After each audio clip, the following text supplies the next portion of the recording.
All right, guys, welcome. This is World Strong Reviews. This is Ezekiel, your host. And how y'all doing? I know it's been a couple of days. Had to get through Extraordinary Attorney Rue. It just finished. I want to say this, not yesterday, but last Wednesday. So I ran through that. I also ran through Sandman. Look out for that post-show review. And let's get into it. So we are on, I'm outside walking. I have my little notes here. So if you see me looking away from the camera, I'm just looking at my notes. So Extraordinary Attorney Woo. So I'm going to just go ahead and do the last couple of episodes. This is going to be spoilers for those who haven't watched the series. I highly recommend it. It is a very good Korean drama. I greatly enjoy it. Of course, I have a couple of things that I didn't like. But let's get right into it. So let's talk about the romance. So the romance that she has with her co-star and love interest, and I completely just forgot his name as soon as I thought about him. But yes. So we get to a point in the series where she breaks up with him because she overhears his sister talking about her, wondering, hey, is she going to be able to take care of you? You know, you're going to be taking care of her the rest of your life. You know, you can't bring her. Hold on. I live in a cul-de-sac, so people just always coming in here, turning around. You can't. The sister was like, hey, you're not going to be able to take care of, she's not going to be able to take care of you. Okay, you can't bring her to our parents and let them see her. You know, what is this? And of course, he denies it. He denies it. He's like, I'm happy with her. Don't say that. She can hear you. And she does end up hearing. She decides to break up with him while they're on Jekyll Island. I'll get to why they're on Jekyll Island in a minute. And she doesn't tell him anything. She actually has a break in the case, like she does, a breakthrough in the case that they're on, like they're on in every episode, and completely dismiss him. And that's the attitude, not the attitude, but that's her behavior where she feels insecure about herself in a relationship because she really doesn't think about him. And it's just a part of her disorder. She just, she didn't think about her father. She just doesn't think about him. So I get why she broke up with him, and I get why other people are concerned. They're only concerned because she's autism. They don't know that she's selfish. Okay. They don't, not selfish, but it's selfish. Okay. Just call it for what it is. But it is, she's selfish because of her syndrome, her disorder. Okay. So we go back into the relationship. He's all sad and upset, wants to talk to her. Yada, yada, yada, yada. I still feel the way that I feel because I don't understand why he likes her. I don't see it. It does not make any sense to me. It's like I'm sitting here watching and it's like, bro, why are you all about her? I don't understand. And the only thing that I can think of is that he is so used to being Mr. Popular in their firm and every woman just running up to him and, just being all up on him, that it's a breath of fresh air that Extraordinary Woo doesn't pay him no mind. Like, she is literally in her own world. She comes up with dates, and most of the dates are related to the things that she likes because of her disorder. And it frustrates him a little bit, but it doesn't at the same time. I kind of get it. I felt like they could have wrote it a little bit better. A little bit better, but there might be people like that in the world that has to go through this. So I don't know.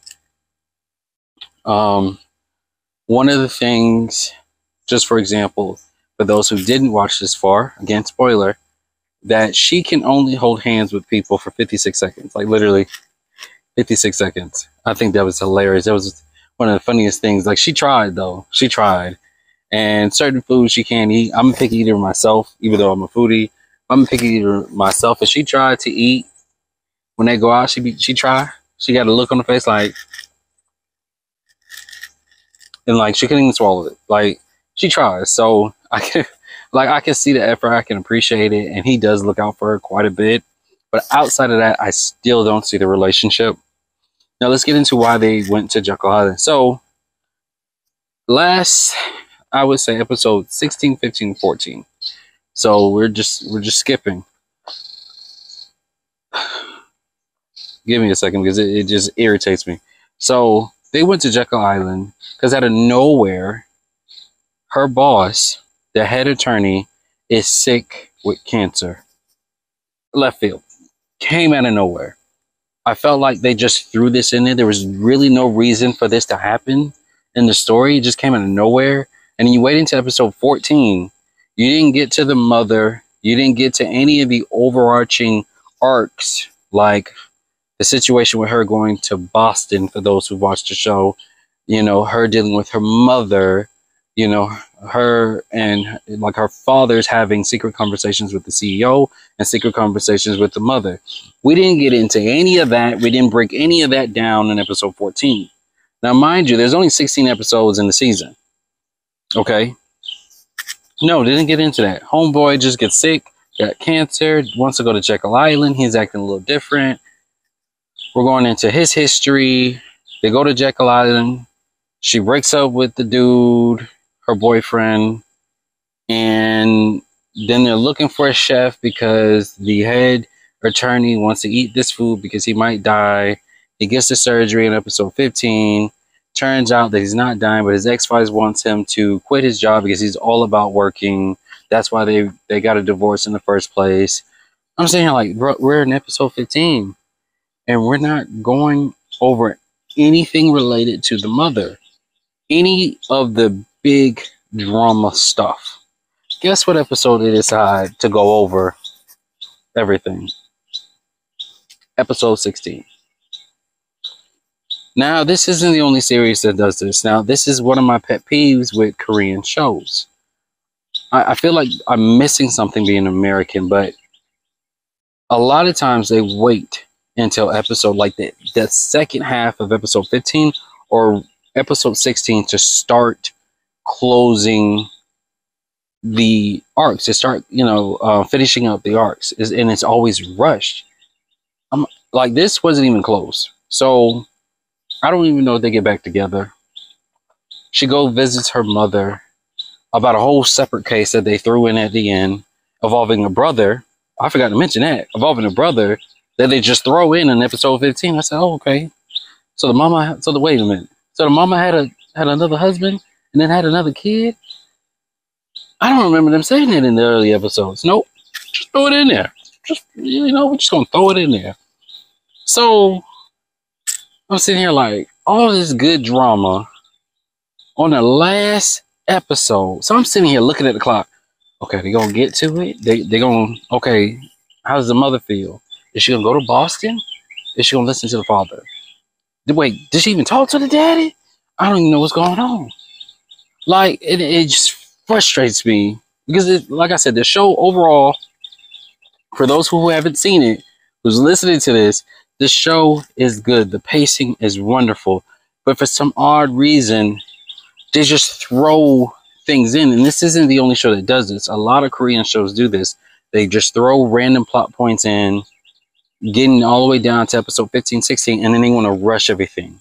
Now, how they ended it off, to me, seems like it wasn't a cliffhanger. Like, they didn't really delve in to the relationship with her and her mother. They didn't really close that up. We don't know if she's going to go to Boston. The very last couple of minutes of the episode, she gets an invitation from her mother to go to Boston. She talks to her father. Her father tells her, I already knew about it. And that's pretty much about it. So I'm assuming there's going to be a season 2. I'm assuming there's going to be a season 2. I feel like there might be a season 2 because it is a very good series. But no, y'all can just tell. I do not like when they rush the last 2 episodes. It does not make any sense. They rush plot points. And if you're not going to get a season 2, You just leave me hanging.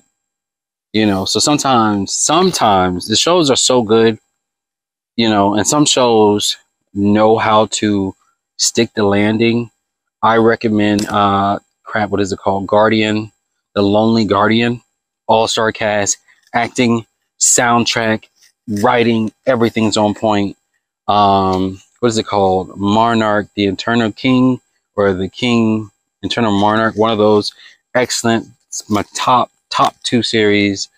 They finish it, you know, everything, you know, a couple of plot points in there, but overall they finish it, they spread it out. It wasn't they didn't wait until the last 2 episodes to finish stuff.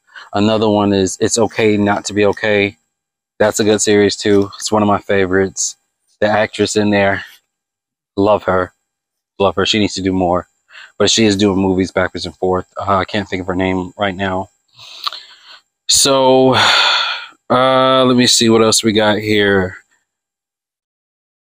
Yeah, I think I end up talking about everything without even having to look at it. Like, the main point was they rushed everything the last 2 episodes. Extraordinary Attorney Woo, have you seen it? Let me know. Comment below. This is your host, Amateur Cinemaphile Ezekiel, World Strong Reviews, and look out for my review of Sandman. All those who are waiting for Why Her, I'm sorry, I'm getting to it. It kind of slowed down on me, so I kind of been pushing it back. What I have been watching instead is, what is it called? Webtoons. I think it's called Webtoons. I think it's called Webtoons Now, Webtoons Today. It's a new show. I like it so far. Trying to figure out the plot point. I think it's just a regular story. There's like really nothing going on as of right now, but so far the story is good. So I'm gonna do a review on that as well. I'm on episode 6, in the middle of episode 6. So I'm gonna do 1 through 6.